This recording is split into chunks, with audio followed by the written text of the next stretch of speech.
On ne l'attendait pas là, le tonitruant Éric Dupond-Moretti, ministre de la Justice, garde des Sceaux. La surprise du chef.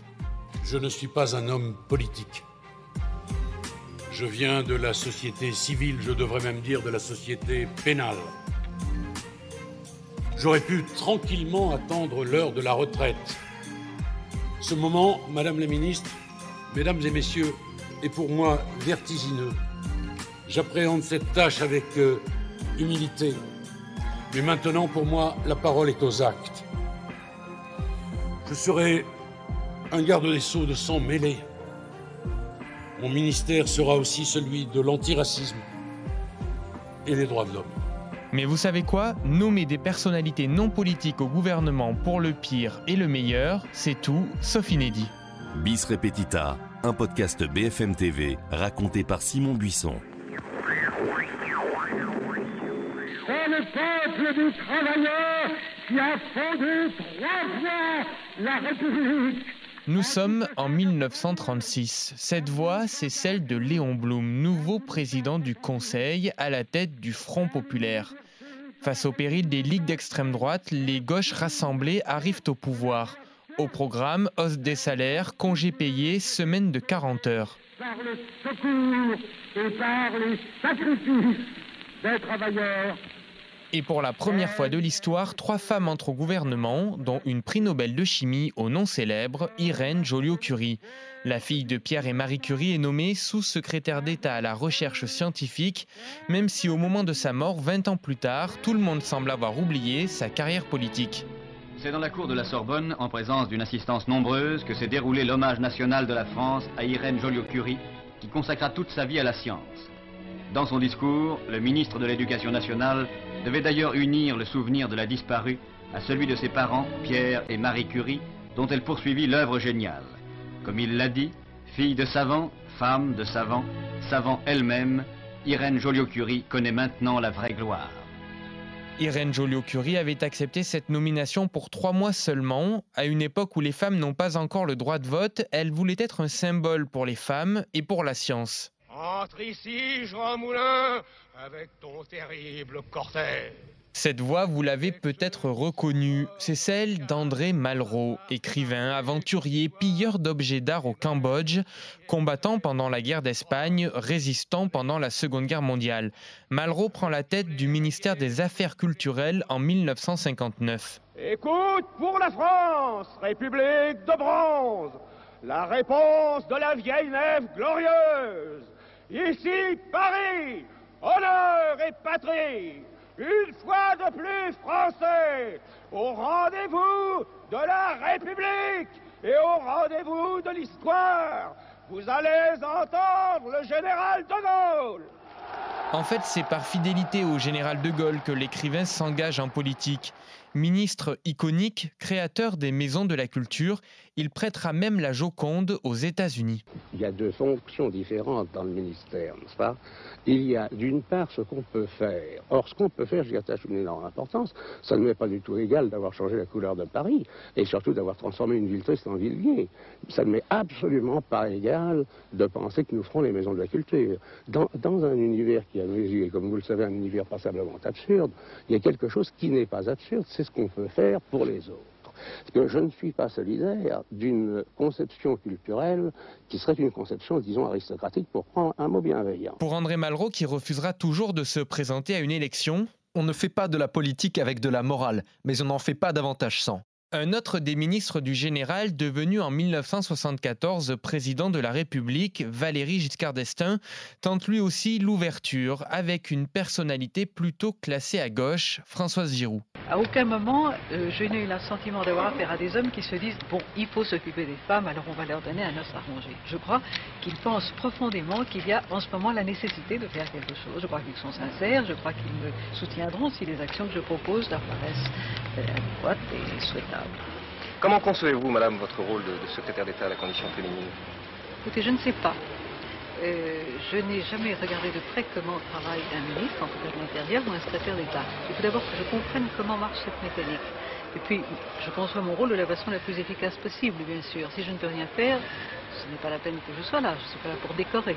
À votre avis, trouverez-vous une différence importante et travaillerez-vous de façon très différente de ce que vous faisiez par exemple à l'Express? Je pense que c'est très différent, oui. Je pense que c'est très différent d'avoir affaire à l'administration ou d'avoir une affaire privée ou de réagir très vite. Mais enfin, c'est intéressant de voir aussi. Avez-vous déjà un plan de travail ou disons quelques idées que vous pensez faire appliquer? Des idées, oui, bien sûr, mais je n'ai pas de plan de travail. Au gouvernement, Françoise Giroud est accompagnée par son amant avec qui elle a fondé l'Express, Jean-Jacques Servan-Schreiber. Mais lui ne restera que 13 jours ministre des Réformes. Opposé aux essais nucléaires, il est viré par le Premier ministre Jacques Chirac. Les propos qui ont été tenus ce matin par le ministre des Réformes nous ont paru de surcroît incompatibles avec le principe essentiel de la solidarité gouvernementale. En 1981, François Mitterrand, dont Françoise Giroud écrivait « Il avait comme Casanova la langue d'or, ce don de plaire par la parole », est élu président de la République. Mitterrand nomme place Vendôme l'avocat Robert Badinter, le fossoyeur de la peine de mort. Demain, grâce à vous, la justice française ne sera plus une justice qui tue. Demain, grâce à vous, il n'y aura plus, pour notre honte commune, des exécutions furtives à l'aube, sous le dais noir, dans les prisons françaises. Demain, les pages sanglantes de notre justice seront tournées. Robert Badinter, figure tutélaire aujourd'hui, mais qui à l'époque ne fait pas l'unanimité. En 1983, après les obsèques de 2 de leurs collègues tués dans une fusillade, les policiers réclament sa démission sous les fenêtres du ministère de la Justice. Les gendarmes chargés de protéger l'entrée retirent leur képi en signe de soutien. François Mitterrand, le prince secret, habile politicien, est un adepte des personnalités au gouvernement. En 1984, il appelle le plus célèbre vulcanologue de France, Haroun Tazieff, secrétaire d'État à la prévention des risques majeurs. Je suis le technicien S-catastrophe du Premier ministre. L'agression de la nature, l'agression d'une usine qui explose, une catastrophe naturelle, une catastrophe technologique ou une catastrophe militaire demande que tous les ministères participent, donc il faut un seul chef, et c'est le Premier ministre. Un ministère gadget où je n'avais rien à foutre, tranchera après coup Haroun Tazieff. Il y a aussi l'athlète Roger Bambuc au sport, l'historien Alain Decaux à la francophonie, ou bien encore en 1992, l'homme d'affaires patron de l'OM, Bernard Tapie. Je vous mets gentiment parler de l'OM. C'est le seul club français, le seul, qui ne touche strictement aucune subvention, ni de la mairie, ni du conseil général, ni du conseil régional. Il ne pourra pas y avoir, cher monsieur, de problème particulier d'enrichissement, ou sinon ça équivaudrait à dire que je me suis volé moi-même. Dans ce cas-là, ce n'est pas vers la prison qu'il faudra m'emmener, c'est vers l'hôpital psychiatrique. 52 jours ministre de la Ville, il est poussé à la démission à cause des affaires judiciaires qui s'accumulent. Si vous voulez tous ensemble, c'est pas moi qui peux le dire, bien sûr, moi j'ai envie de dire, ça n'a rien à voir, je vous en supplie. Mais si c'est tous ensemble, le public, les médias, les autres hommes politiques, veulent faire l'amalgame des deux, je n'ai plus ma place dans un gouvernement qui veut impérativement faire de l'honnêteté des attitudes des hommes politiques une priorité absolue. Si par contre ils veulent noter qu'il y a une vraie différence, à ce moment-là, ils me diront on ne te considère pas comme dans le cas de figure où tu salis la classe politique, et donc tu restes. Bernard Tapie, increvable, qui signera quelques mois plus tard son comeback au gouvernement après un non-lieu. Vous savez, quand j'étais ministre de la Ville, au moins ceux qui sont honnêtes reconnaissent que l'essentiel des mesures que j'ai prises sont encore aujourd'hui. J'entends introduire les entreprises dans les cités, c'est mon invention. Le juge de paix, c'est mon invention. Plus de 1 100 000 gosses qui sont partis en vacances, c'est mon invention.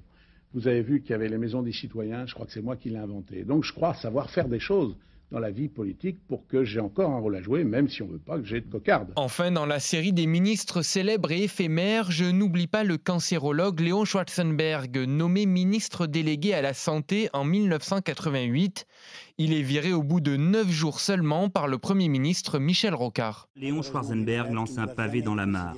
Il annonce notamment la distribution de méthadone sous contrôle médical aux drogués, le dépistage systématique du sida chez les femmes enceintes et les futurs opérés, et enfin l'instauration d'un carnet de traitement délivré à tout malade opéré qui en fera la demande. Pour Michel Rocard, Léon Schwarzenberg a violé la règle d'or de la cohérence de l'action et de la communication gouvernementale. Un dénouement prévisible compte tenu de la forte personnalité du professeur Schwarzenberg. Alors Éric Dupond-Moretti, grande gueule, sera-t-il le Robert Badinter ou le Léon Schwarzenberg d'Emmanuel Macron? Réponse dans les prochains mois. Retrouvez les épisodes de Bis Repetita sur le site et l'application BFM TV et sur toutes les plateformes de streaming.